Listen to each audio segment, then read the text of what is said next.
Okay, hello, can you hear me? Hello, everybody.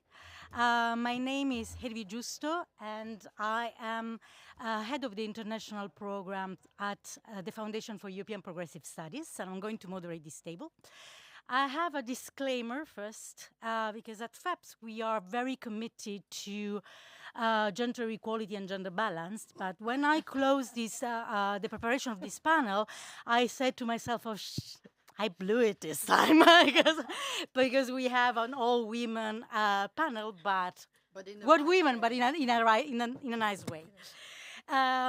Also, you see in the slide that we call this the erosion of migration governance, a progressive migration group panel, and I think I should explain this as well.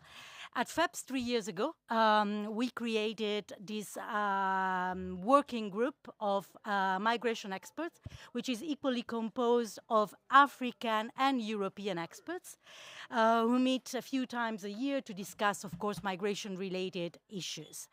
And two of the speakers today are members of this group, hence the subtitle. And the spirit that animates this group is the idea that to have effective migration policies, you need to take into account the perspectives, the needs, the priorities of all the stakeholders, not just of the European Union, but also of the African countries, of the migrants themselves. So this is just a brief explanation about what the Progressive Migration Group is. I will start now the presentation. I will start from the members of the two members of the Progressive Migration Group. One is sitting next to me. It's Anna Terron, who is Senior Fellow at the Migration Policy Institute in Washington, D.C. And the other one is sitting on the other side is Paddy Siyanga Knudsen, who is co-organizer and coordinator of the African Non-State Actors Platform on Migration and Development. And the other two speakers are Amanda Bizong, sitting next to Anna, who is Policy Leader Fellow at the European University Institute in Florence. And finally, last but not least, Tineke Strik. I exercised before, but who is member of the European Parliament, belonging to the group of the Greens European Free Alliance. So these are the speakers of today. What about the topic? The overarching topic of this Africa Dag is the new global order. And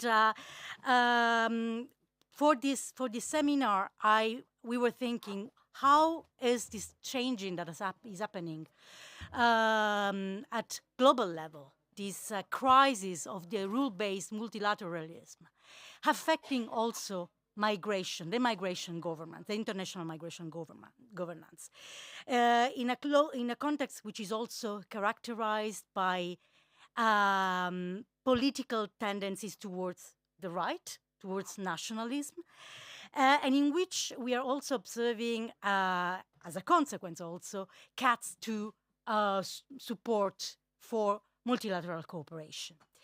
It was not long ago, it was only 7 years ago, in 2018, that we welcomed adoption by the United Nations of two global compacts, the Global Compact for Migration and the Global Compact on refugees.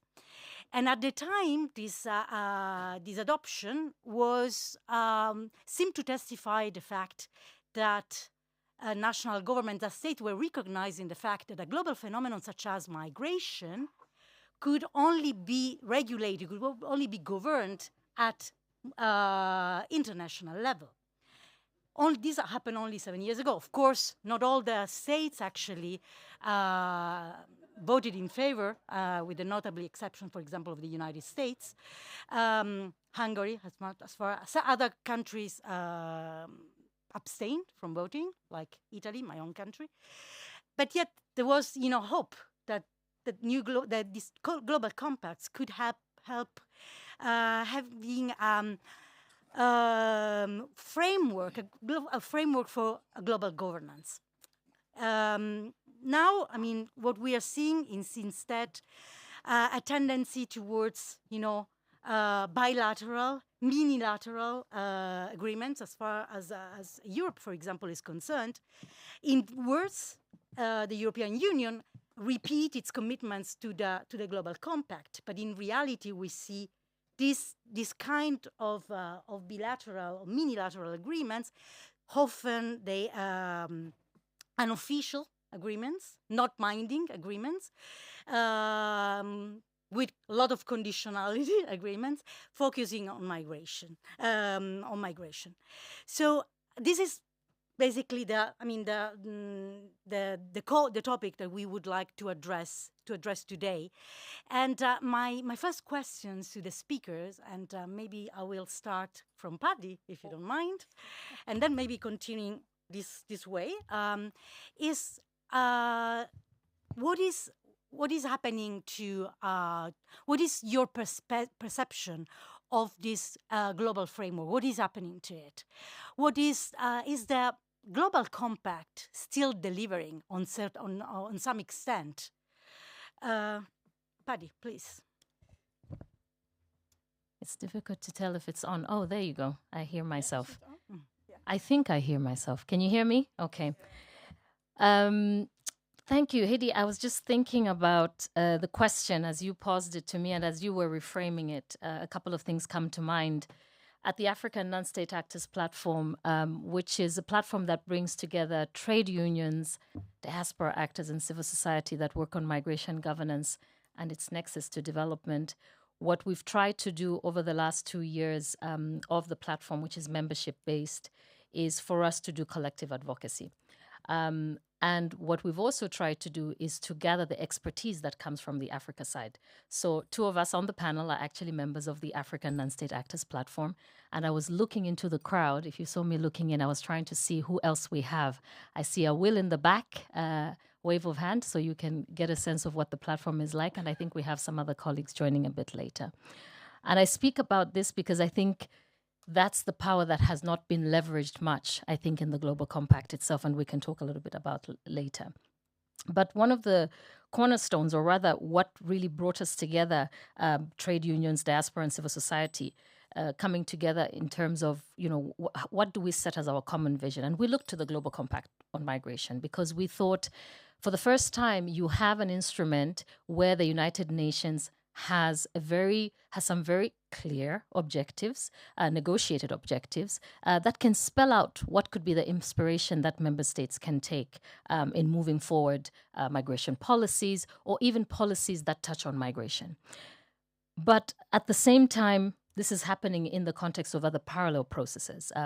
The African Union and the European Union, for instance, have a couple of partnerships and agreements that are related at the bilateral level and at that national level, that try to spell out in one way or another dealing with thematic things under migration. So it's a complex ecosystem, but what the GCM should have done is sort of to be a little bit like a big umbrella where people could look out for shield, right, when you have a heavy storm.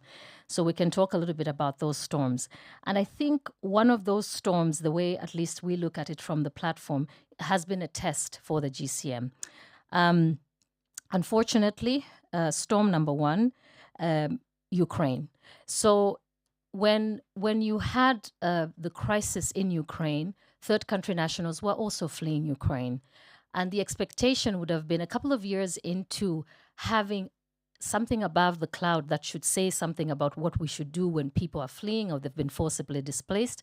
That could have been a good test for us, right? To look into the sky and draw it down to some practical measures. We didn't really see it. Instead, what you saw was very much a double standard. These are the Ukrainians, and this is how they will be treated. These are the third country nationals, and this is what will apply to them. So you sort of had a good test there to see what a global framework would actually do for you. And this was not just about Europe, but this was a response across the whole world, as you saw it. So we could see some double standards. I think another reality check that came, and indeed, we can talk about many other crises that we see happening around forced displacement, where the Global Compact, even at a continental level, like in Africa, crisis in Sudan, hasn't really given that kind of inspiration. So maybe we have something in the cloud that we've looked to, and that hasn't given us. And I think we still need to find out what is its relevance, because it is important that we have something above us in the cloud. I think from a perspective of the platform, we keep talking about this erosion of a value system that we really see from a policy perspective at that global space.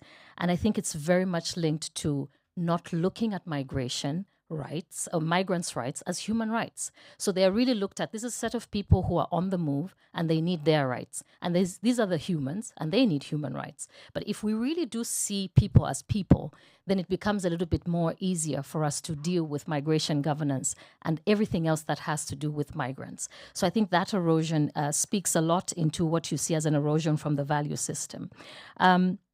Another example that we think is kind of very interesting when you look across the 23 objectives is that when countries have reported in 2022, they gathered at the United Nations and we're all talking, so what have you done, so far around this global compact? Can you show something for it? There's a lot of cherry picking, right? You have 23 objectives. You can pick anything you can report on. There were a couple of shadow reports here and there to kind of challenge the status quo of some countries. But it's sort of still the voices of civil society are not yet enough and solid that bring the reality from the ground to say, if this thing which is hanging above us in the cloud in terms of a global compact that should give us inspiration, and we continue to see new and protracted forced displacement, for example, or we continue to see concerns that are happening to migrants wherever they are. We continue to see an anti-migrant sentiment that's across the world, and even xenophobia, for instance, in Africa.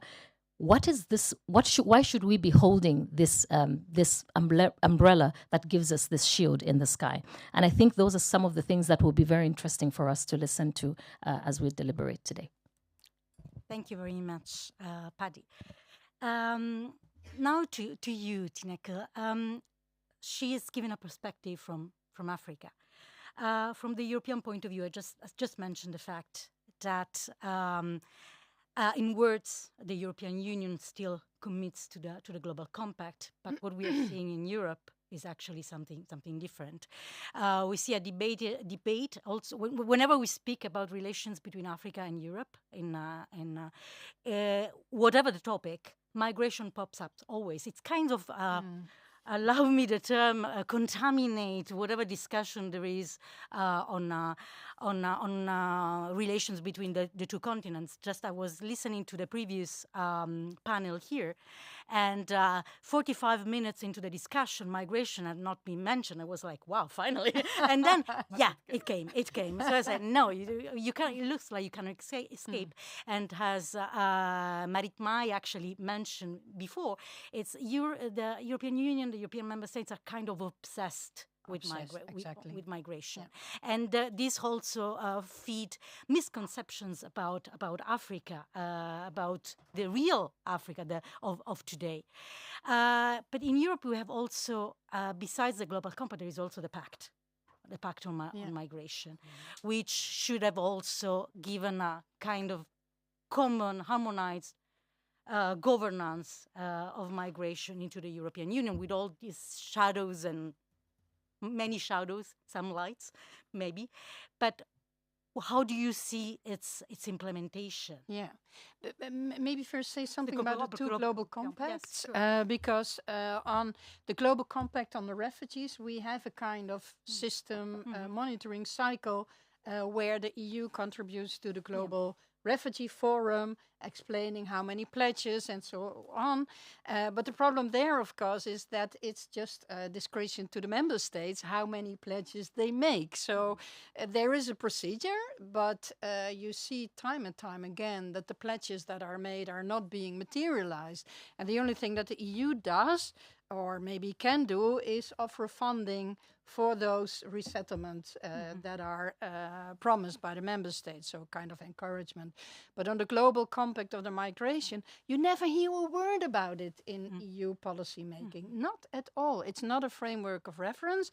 And actually, if you look at the post-Cotonou agreement, the Samao agreement, you see very clearly the disbalance there, where you have very detailed rules and obligations of readmission in the annex, but very permissive and vague commitments if it comes to lowering the cost for remittances or mobility.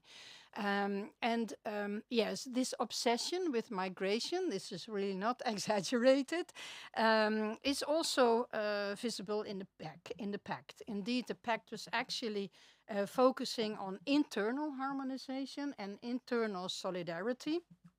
But this solidarity is the weakest element actually, because there is a commitment and an obligation to show solidarity, but member states can simply decide what kind of solidarity they offer. So they can pay off, they can send some officials, and then they have also complied with the obligations.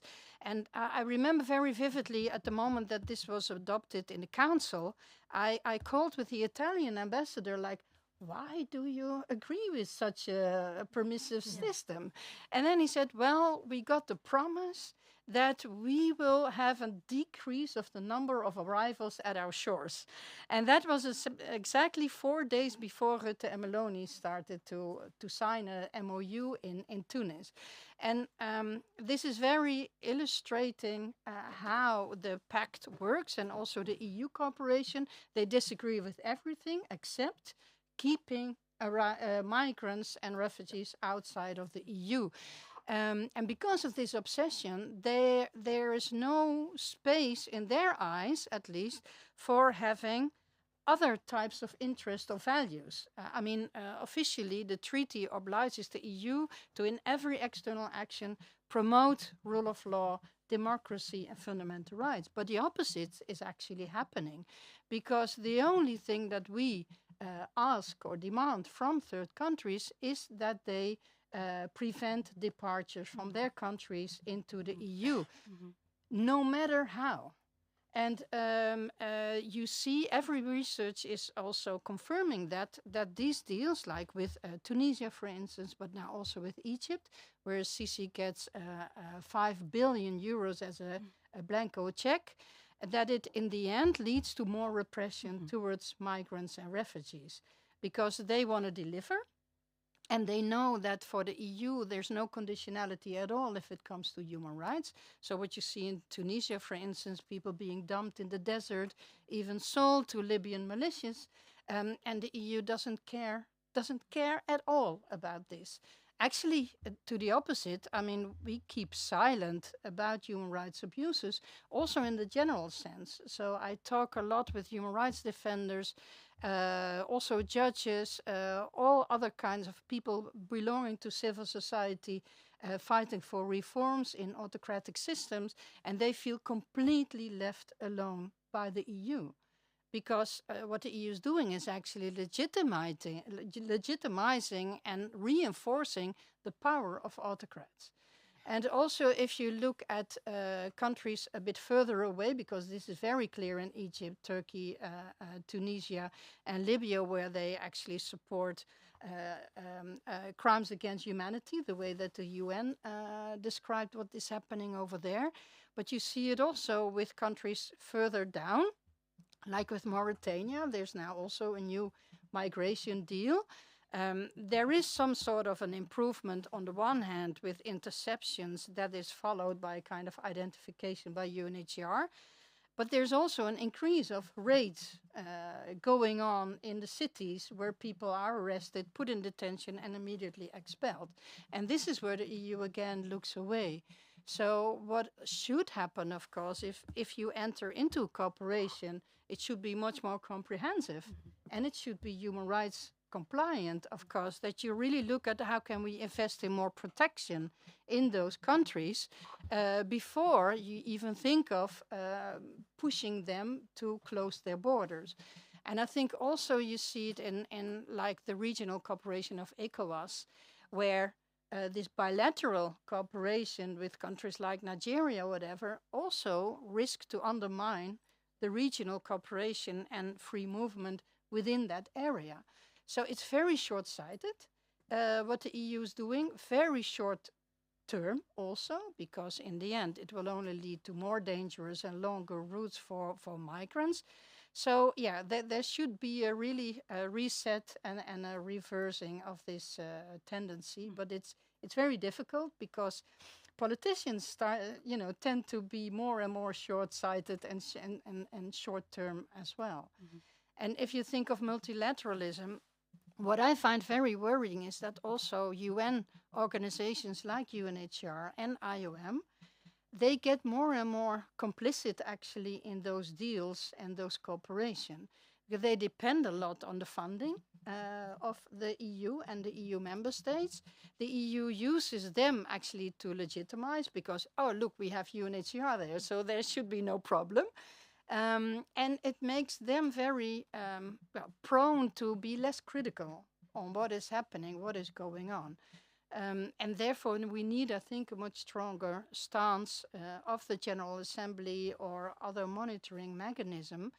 And maybe, ideally, there should be a UN system of a kind of fund where every host country gets its funding for hosting and protecting and integrating refugees on conditions of access to the labor market, access to education, and no conditionality, as we see now, on border control and serving the interest of the EU. And you, of course, also see it in the US and Australia. I mean, this externalization is especially applied by the so-called Western and the wealthy parts of the world, where, at the cost of solidarity with other parts of the world and with the refugees, of course. Thank you very much, Amanda. Back to the perspective from Africa, from the African state. Tineke mentioned conditionality. It mentioned also how the European Union policies undermine undermine the policies of the regional organizations in Africa. My question on the Global Compact remains, but also I would like your perspective on how the regional organizations, for example, in Africa, could actually get stronger to have a how can I say, a more united voice when dealing with the European Union. Thank you. Interesting question. So I don't want to be pessimistic to say that they can't, but it's a long road to getting there. And simply because I think in one of the panels this morning, someone mentioned how many GIZ staff work at the African Union Commission. The same thing with regional organizations like ECOWAS. You have lots of seconded staff from IOM, from ICMPD, from GIZ working in these commissions. The capacity is not there. The commissions cannot fund themselves, the regional organizations cannot fund themselves, or the member states are not willing, let me rephrase that, the member states are not willing to fund these regional organizations. And so you have a situation where the agenda setting in these regional organizations is done by the EU or by international organizations funded through EU programs. So it's a bit of a difficult situation, but there's room, there's space for action. I think that a lot can be done by regional organizations just because you already have some of the framework in place. So, for example, I think I spoke about ECOWAS. In ECOWAS, you've had free movement in place. You've had the protocols in place since the 1970s, really implemented since the 1980s, implemented now with a bit of some challenges, but still there in practice. And so you have these frameworks that can actually member states can support the organizations in implementing, or the organization can support member states in implementing these frameworks. However, the challenges still remain that when you do, as a regional organization, agree on a measure to be implemented at the regional level, often supported by EU funds, EU funds also support contradicting measures at the national level. or or some sort of combination of states, right? So not exactly a regional organization, but a selected combination of states. So take the example of the Rabat process or the Khartoum process, where the EU basically handpicked states to be part of these kinds of processes to fight certain issues around either smuggling or trafficking and things like that. So it's a long road to getting there, but there is room for states to cooperate within the regions. First of all, understanding that, and most of my work has been on ECOWAS, so understanding that, for example, in ECOWAS, the free movement of people within the region just didn't come up as an idea of the founding fathers. It was linked to our history as a region, just the main fact that we are a very mobile region.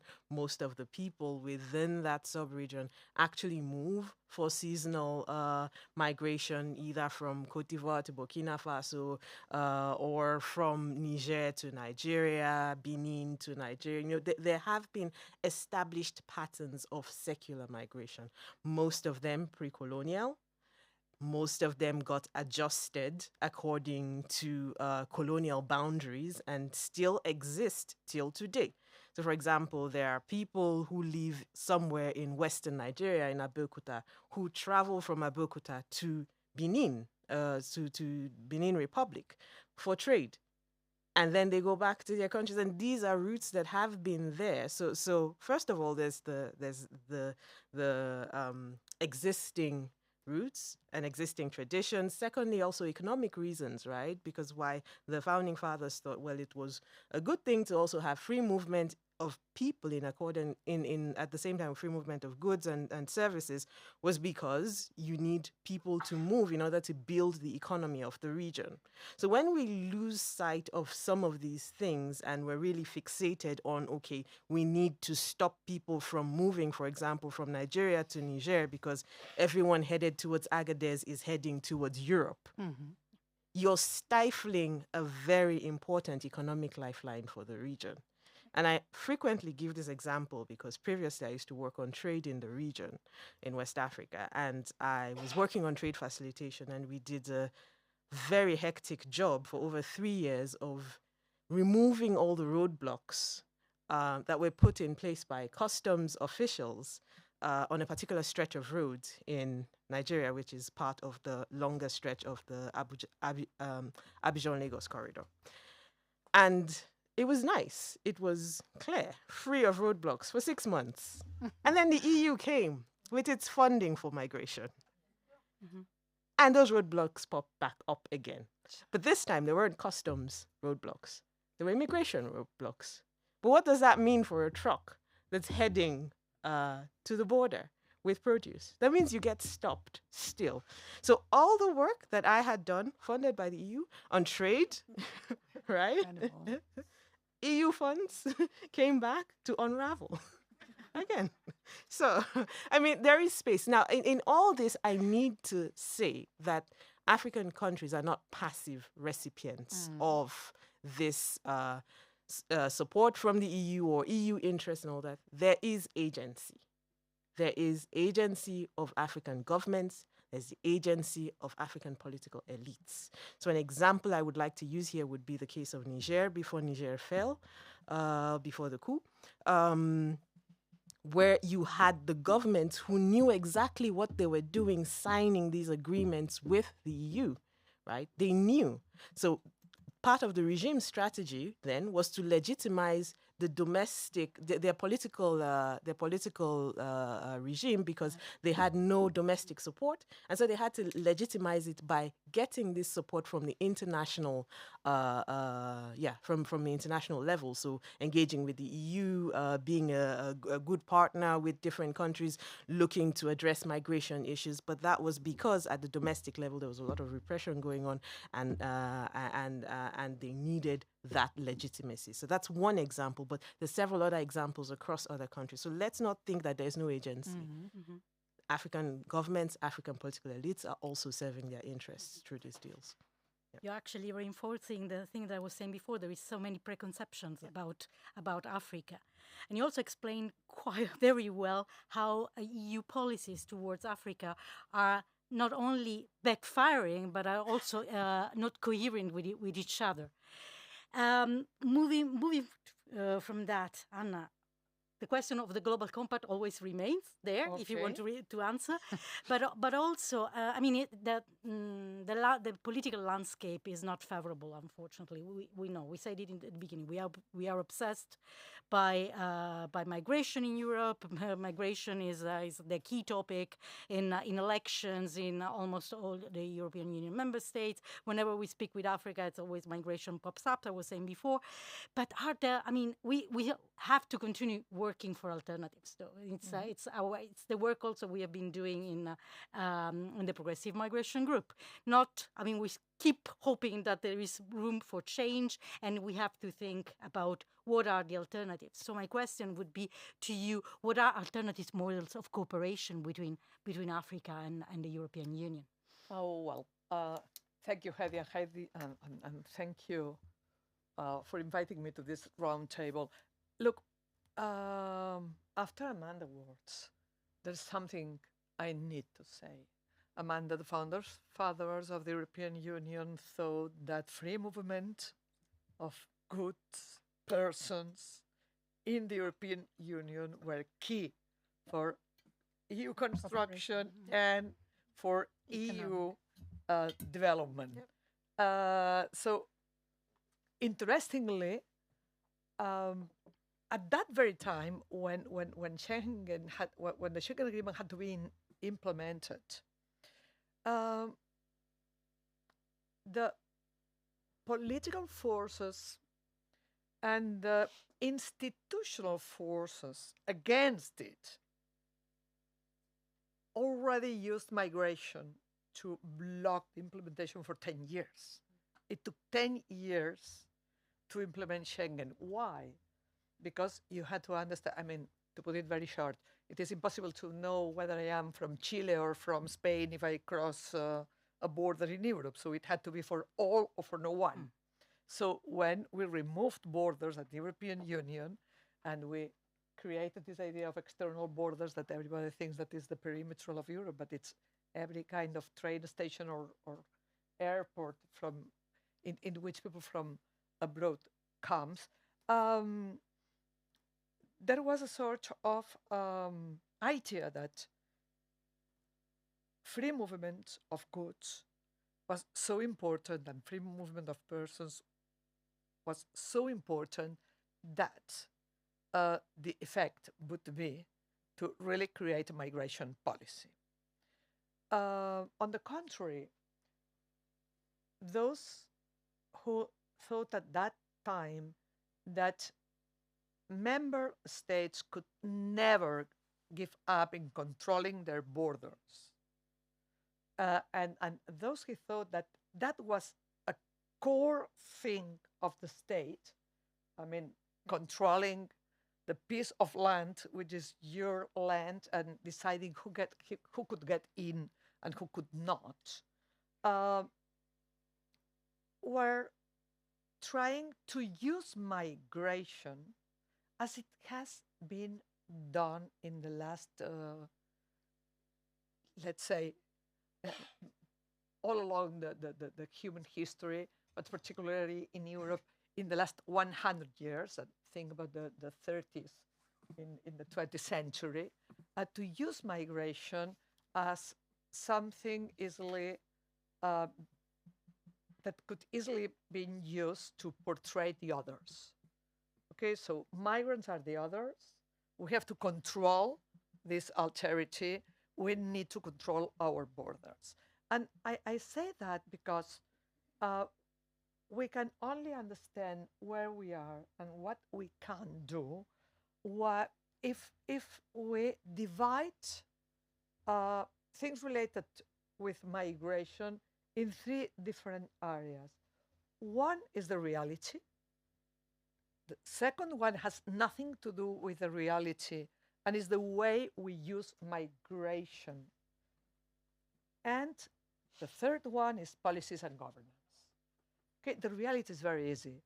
I mean, migration is a fact. It's not good or bad. It's a fact. It's been a fact all along human beings' history. And it accelerated as all exchanges in the globalization phases. It happened all along our history. It's happening now. So in a globalized world, you have the movement of goods, of capital, and the movement of people. The only problem is that in our globalized world, goods, capital, not that much, but there are governance systems, but there are no governance system for human beings' mobility.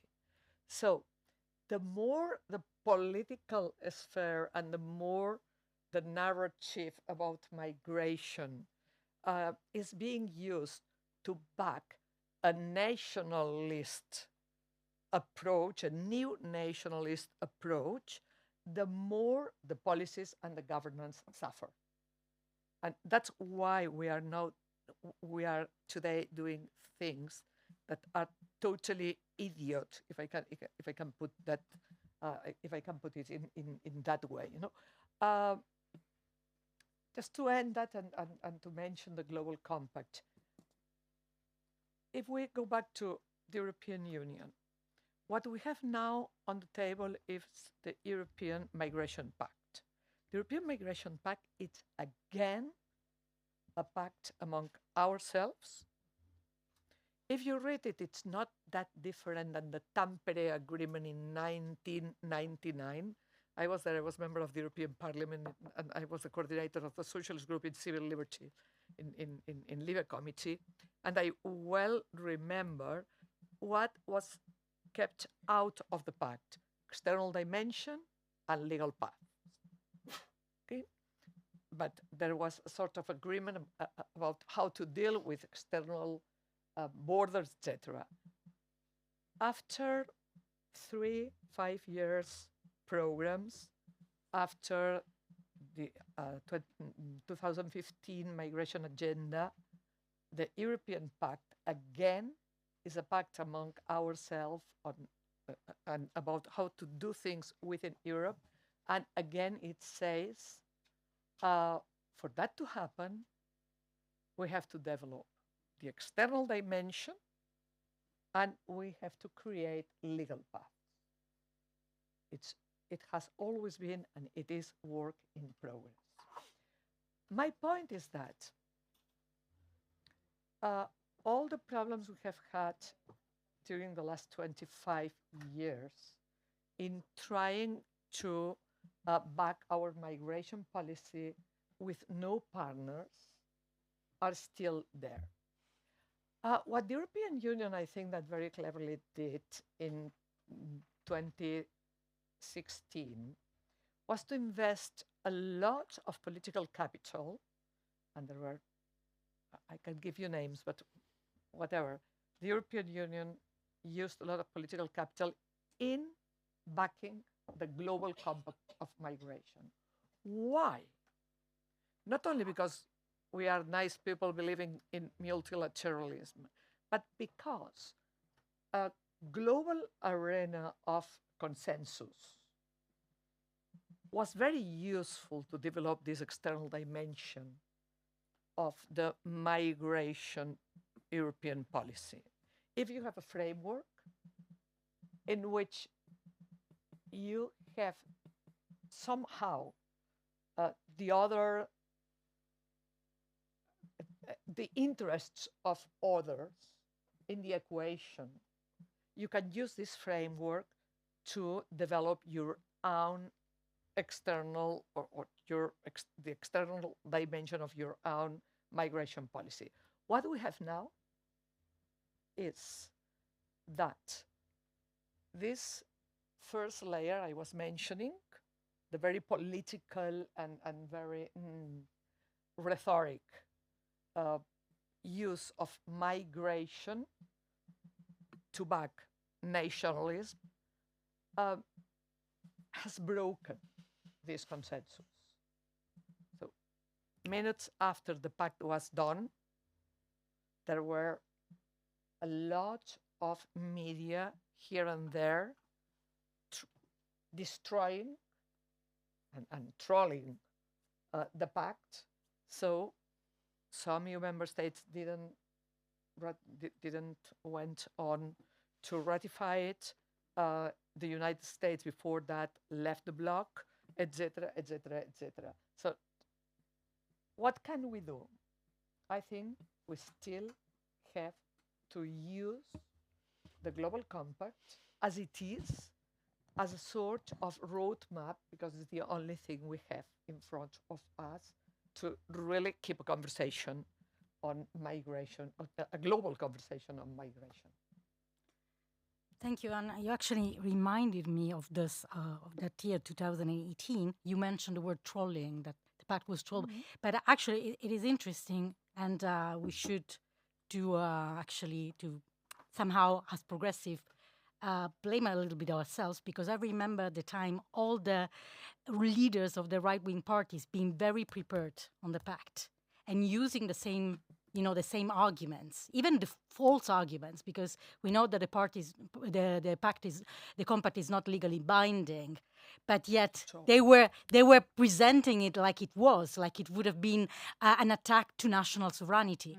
And on our side, I didn't see the same kind of, first of all, preparation. Like the leaders of the left were not prepared to discuss it as much as the leader of the right.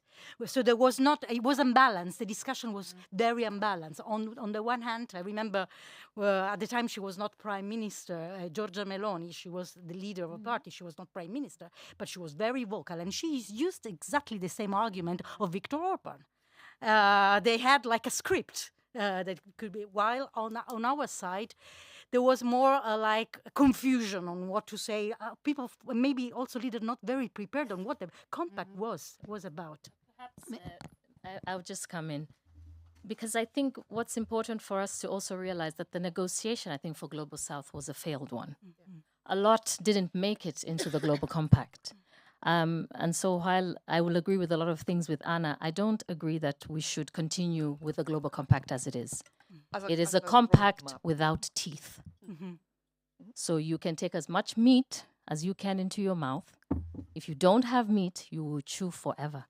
Teeth are very important. And the teeth for the Global Compact is a monitoring framework that we can all agree to as member states. Now, there is a proposed set of indicators, and we shouldn't bore the crowd with that. It's Saturday afternoon. But have a look at it. If you Google it or you look on the UN Migration website, you will find it. And a lot of work went into putting this, and that work included the work that came from civil society. So we sat down, basically went through everything that is an intergovernmental framework and said, what indicators are governments already tracking out there through the Migration Governance Index, through the SDG framework? But remember, we're also picking problems of SDG. We're also picking problems of Migration Governance Index. I'm sure statisticians would tell us it was probably a very bad idea. But that's what we needed to work with, because the Global South, up to today, can still not manage to leverage and bring Global North countries to see the GCM not as a place to tag your back and pet yourself and say you've done well by providing a few pathways, but by really dealing with migration challenges as they are.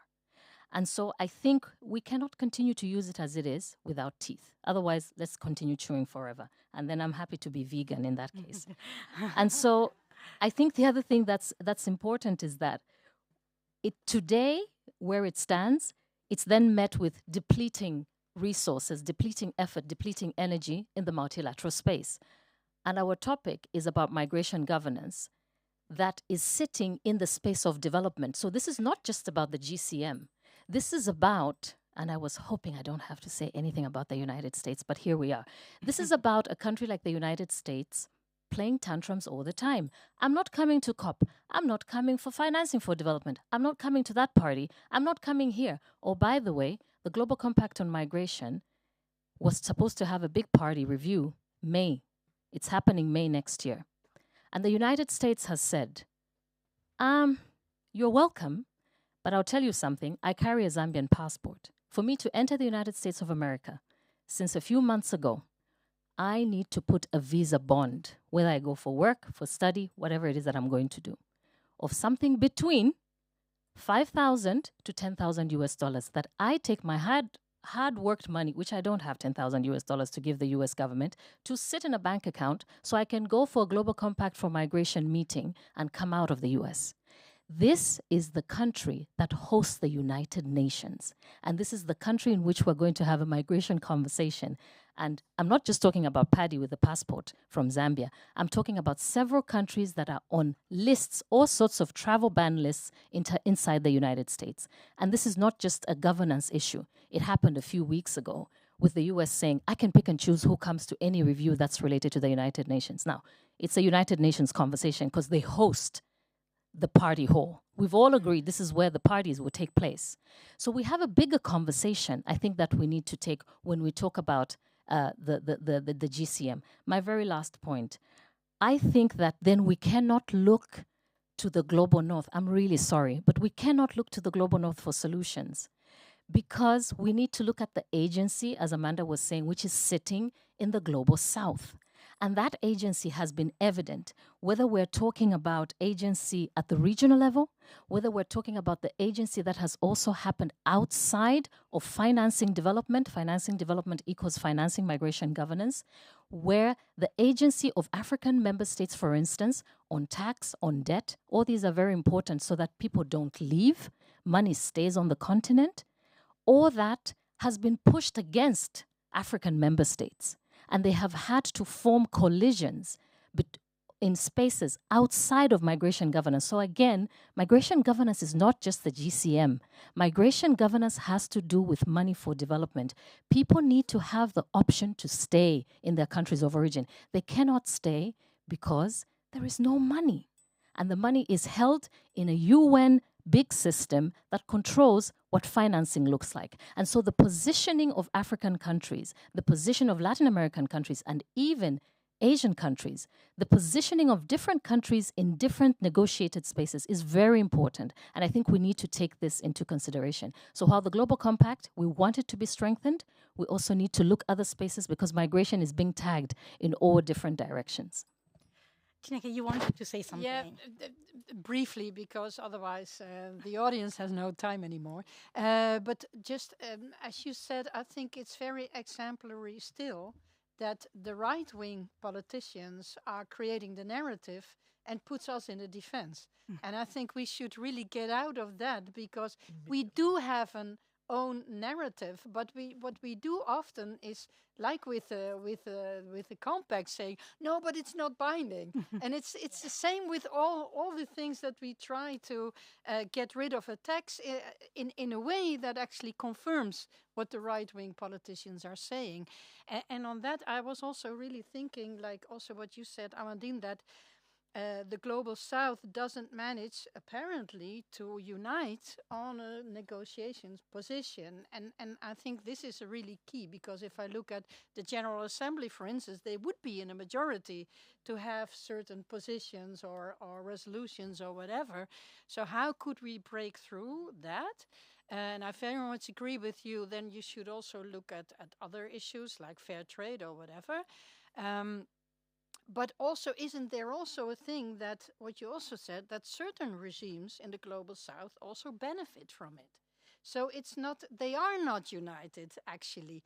The democratic governments maybe do have most of the problems with this push from the global north to cooperate on migration, because they feel that their population doesn't want it, but they are on the strength, whereas the others actually simply see it as a win-win, but not, of course, at the cost of the population and the migrants. So how could we indeed further this unity, and also to make sure that democratization keeps being part of that in order to avoid having autocrats dealing with autocrats in the end? I'll have a quick question for both Amanda and Anna, and then I will take questions from the audience. So you take this time to think what you want to ask, and then we will dedicate the last 10 minutes to a question from the audience. Both Tinek and Patty mentioned the United Nations. The role. My question is, what role in the present circumstances, in which the United Nations power is actually very much undermined, with the United States under the present president, what role can the United Nations framework, hence also the agencies that deal with migration and refugees, and in a situation in which financial support is being cut, what role can this organization still have, in your opinion? Amanda, Anna, who wants to? Unfortunately, I'm usually the optimist. I usually am the optimist. Unfortunately, I think I need to be the pessimist in this, or I get to be the pessimist in this conversation. The conference looks at the new global order with a question mark, and for me, that would mean looking outside the space of the UN, because if we're really truthful as Global South, I think we will question the UN, not to say it hasn't achieved a lot, it has. But moving forward, I think the current crisis we face, and I disagree with some other people who called it a disorder this morning. I think that we have multiple orders trying to coexist at the same time. And so for me, the ideal thing as someone from the Global South would be for a new system to emerge that would prioritize the needs and interests of the Global South. Because for too long, we've paid the cost, we've borne the brunt of the development of other places, whether it's extraction of oil in Nigeria's Niger Delta, or it's now the conversations around critical raw materials, or it's cocoa from Ghana. We've always borne the brunt of the extraction, and then the proceeds are felt elsewhere, right? And development happens elsewhere, but not at these places where the cost is felt. And so for me, I think that let's look a little bit at what we can do for ourselves as Global South countries, trying to organize ourselves given the current crisis that we find the world in and the existence of multiple orders. Maybe someone else has a more optimistic. Anna, are you more optimistic? No, I used to be optimistic as well. But well, first of all, let me jump into the conversation. Paddy, never forget that the toxic power of the use of migration works also in the Global South. It does. And it's growing. Yeah. Okay, look at Latin America. A very educated ex-politician and academic today from Chile said to me 1 week ago that Chile will get back to the extreme right only because of migration. I was shocked. I mean, there's the migration issue in that. So I was shocked. The same is going on in Tunisia. The same is going on in many African countries. So this is extremely toxic. And we cannot be in a defensive state. Indeed, I think that the migration system is not broken. The asylum system is broken. Sorry to be provocative. The asylum system is broken. And what we do is then bring this to the global migration system. And I think it's not. And I still think that the global compact, whatever it is, as a roadmap, it has some points which are better to follow than falling in the black ocean and continue doing things here and there. I'm not optimistic because what we are witnessing in the European Union and all over around is how not only the toxic narrative about migration in the hands of the autocrats and in the hands of men in supposed to be democratic governments is working, but this is creating what I call self-referenced migration diplomacy. Okay, more and more you have the migration as an as a topic, separated from international relations, from external relations, and from diplomacy itself.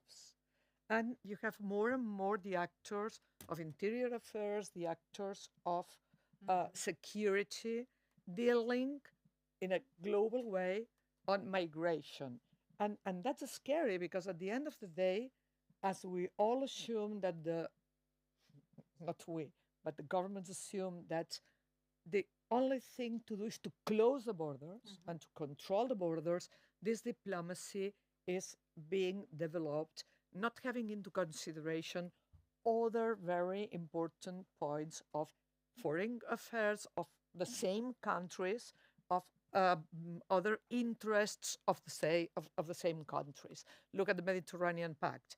I heard someone yesterday from a very Nordic country saying, hello, for us, we will back the cooperation with the Mediterranean, and we back the Mediterranean Pact because for us is the second step after the European Migration Pact. And sorry, I live in Barcelona. I'm from Barcelona, and as a Mediterranean person, I was shocked. You're Italian.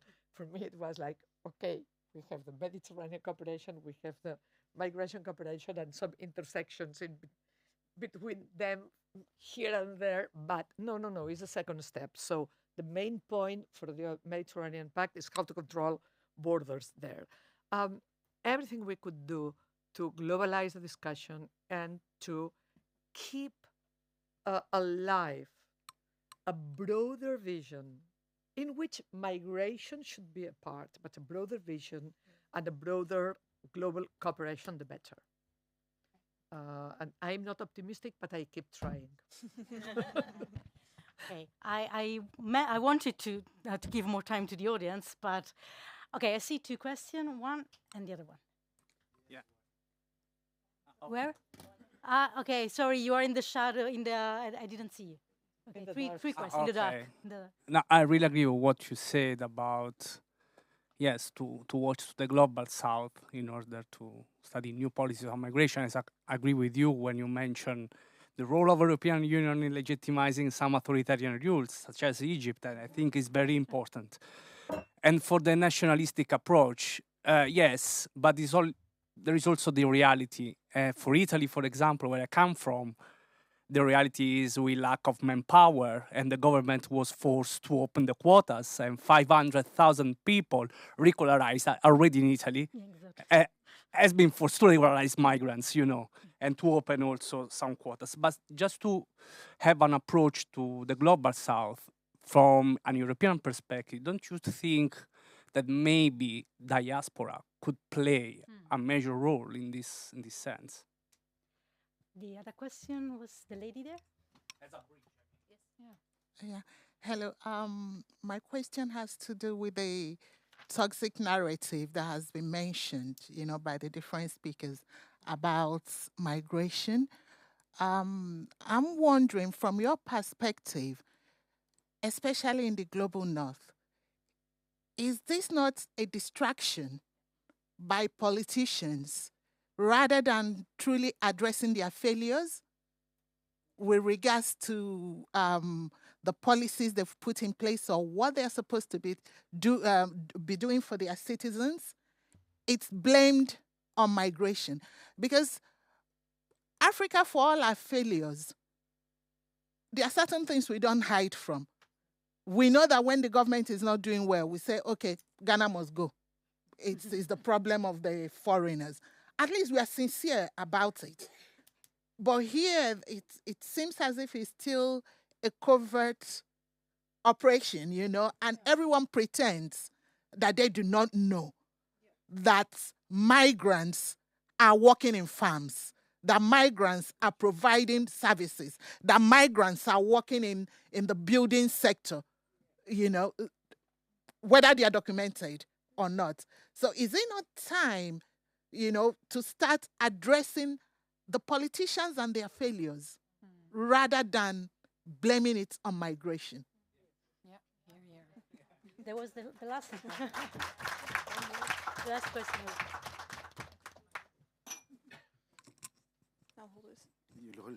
Okay. No, thank you. Trying to look at this question from a political economy perspective as the left.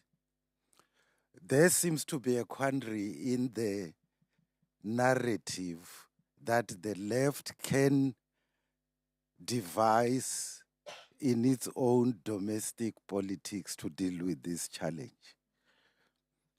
And so the quandary becomes migrants are seen by some of the constituencies of the left as threatening their livelihoods.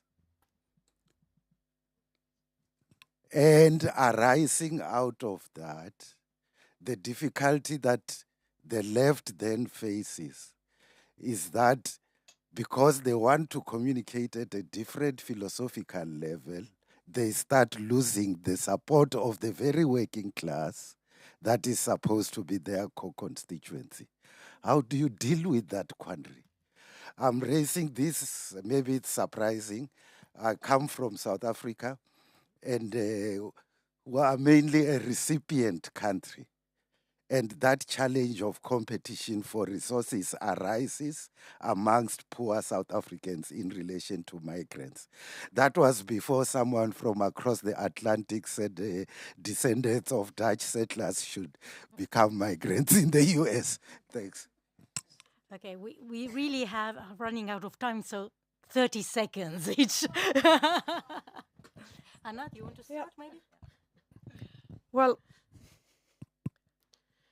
nationalism and manpower is part of the equation. The more you blame the migrants and the more you focus on migrants, the more you keep your labor market dual. Because on the one hand, there is people that had not to be here. So if we pay less, if they're not properly integrated, I'm not meaning integrated in the society, but in the labor market and in the welfare state, in the labor market as taxpayers, I mean, it doesn't matter. I mean, it's a problem of the system of migration. It's not a problem of our labor market. So this should be focused by progressives. Second point. Well, yes, sure. If you, I mean, it's very easy to have someone else to blame about everything. We have no poor people in Europe, but migrants. No, I'm sorry. We have a labor market that is creating people, or is keeping people in a position not to be able to develop a normal life, at least in part of Europe. What we can do, I think that data is extremely important, but data cannot explain everything.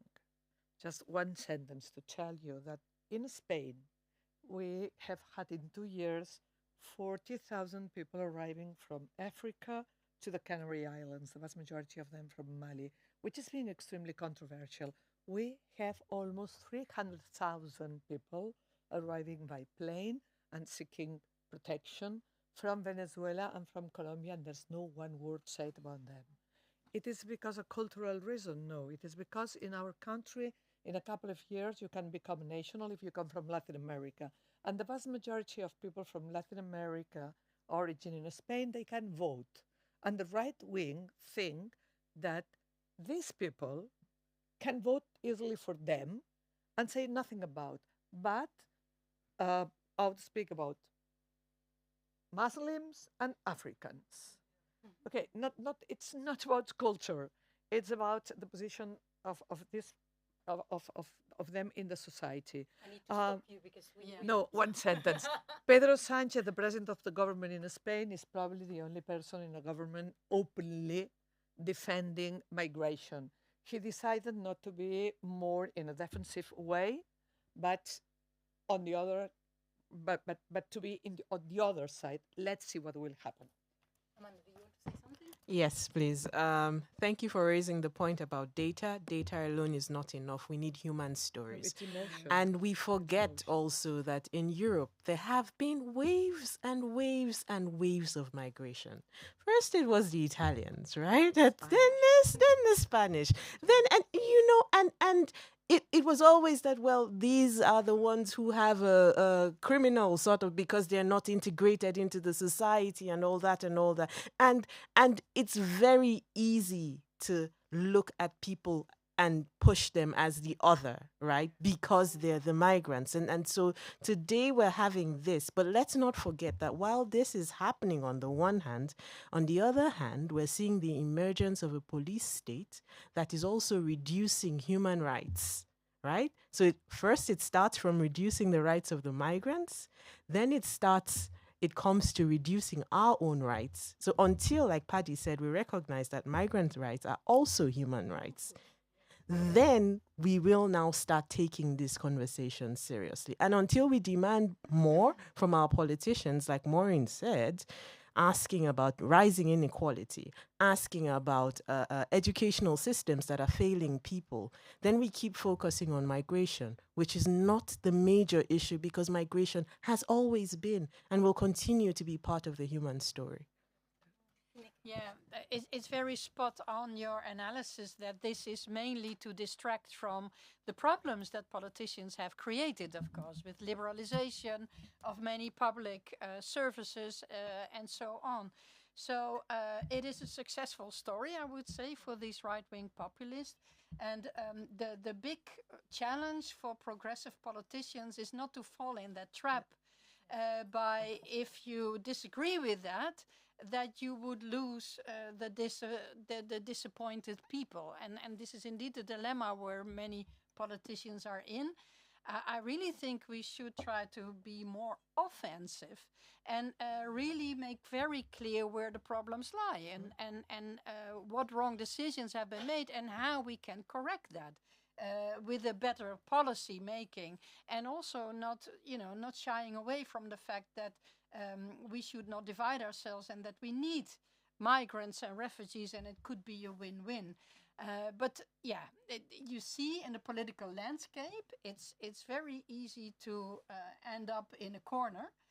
So I really think we should develop more this offensive policy, both on data, but definitely also on a narrative. And I think that the diaspora indeed could play a big role. Also by showing, and this is what I always try to do, I go to the field, I go to those third countries where these awful detrimental effects are visible of what the EU is doing, and show that to the people here. I still think that for most of the voters in the European Union, it is unacceptable if they see what these policies are actually doing with refugees, with migrants, and more as a whole, for instance, with free movement or whatever. But we should bring that much more clearly to the people here and not keep it somewhere there in the shadows. Paddy, the last word to you. Difficult one. Speaking about bringing it to the people, I'll refer you to a conversation we have had actually as part of the Progressive Migration Group in German Parliament, where we met parliamentarians and we were told a lot about what could resolve the labor migration, the labor market gaps in Germany. And there was a lot about AI and robots and everything. And I remember turning to one of the parliamentarians who was probably about my age, and I'm giving out my age soon because my retirement is not so soon, but it's coming. And I said to him, I hoped that for him and myself, that we would not have robots taking care of us in an elderly home. And I think that speaks a lot to data, because sometimes when we say data, when we talk about robots coming to solve labor migration stories, we forget that we still need human contact. And that's one of those stories that Europe doesn't want to sell. Every single country in the EU is looking for labor. They don't talk much about it. Comprehensive agreements, as they have been called, are almost becoming dangerous because they include everything from we will teach you our language, you will learn skills as a carpenter in Europe. I don't know how it's different to make a table in Europe and in Africa, conversation for another day, to we will also return migrants who are from Uganda to Kenya. Very confusing things. So comprehensive agreements, informal agreements, and all kinds of conditionalities, I think will continue to exist. But I think what's important for all of us is to look at it as really a distraction. And throwing that again, if you do PMG, you look, one of our colleagues has actually written an article about it, so I will not take you into how that's a distraction. I'll end with the role of diaspora, really critical.